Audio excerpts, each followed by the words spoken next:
In just the past 2 weeks, massive protests against vax mandates have broken out all over the world in a lot of different places, huge demonstrations. Here's a sampling.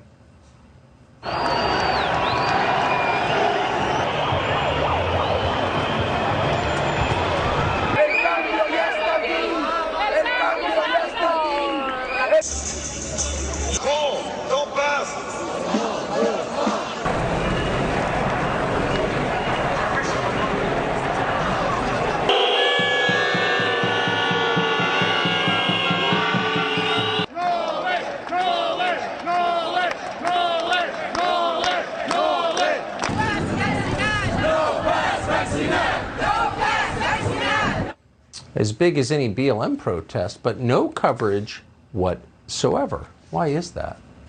Eva Vlaardingerbroek is a Dutch legal philosopher. She joins us tonight from overseas. Eva, thanks so much for coming on. So you're getting the sense in the United States that everyone's in favor of vax mandates, and then you see coverage like that and you realize there's a global movement against it. Is that fair to say?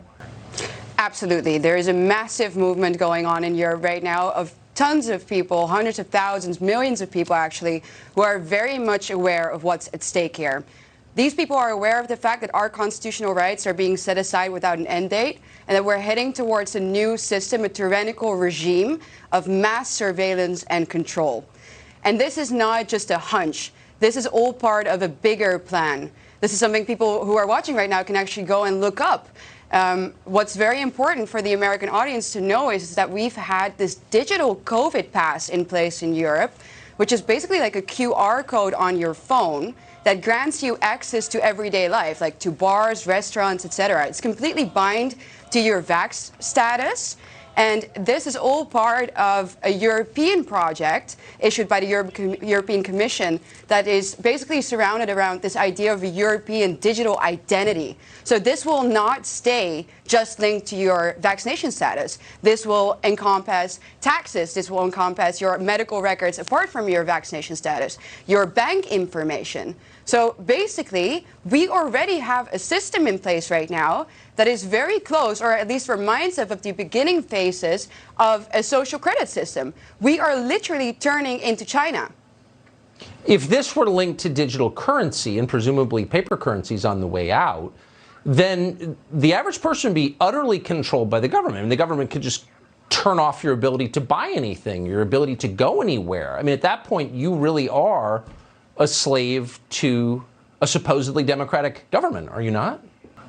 That's exactly right. That's exactly what they're planning to do. And this agenda is supposed to be laid out by 2030. So that's what we're heading towards. So you see all these people going out in the streets.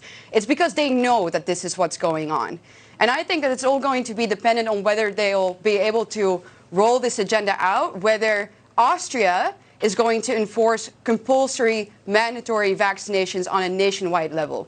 So the parliament in Austria, another country in Europe, is debating about this, or voting on this, I should say, on Thursday, which will mean that in Austria from February onwards, vaccination for COVID will be mandatory for every citizen over the age of 18. If you don't get vaccinated, you will be having to pay massive fines, up to 15,000 euros a year, which, you know, basically your existence as an unvaccinated person will become illegal. So everybody will have this digital COVID pass. And I gotta say, Tucker, it would not be the first time in European history that tyranny is born in Austria. So what will happen on Thursday in Austria is going to be a landmark case that will determine basically whether Europe is going to be part of the free West for much longer. And, well, it looks like this law will pass. So it looks like we're basically headed towards an end station that literally is tyranny. And it's absolutely crucial that we fight this now, that we put pressure on our governments, and that we walk together for this fight of our freedom, of our future. Because I have to say, you in America, you might be next.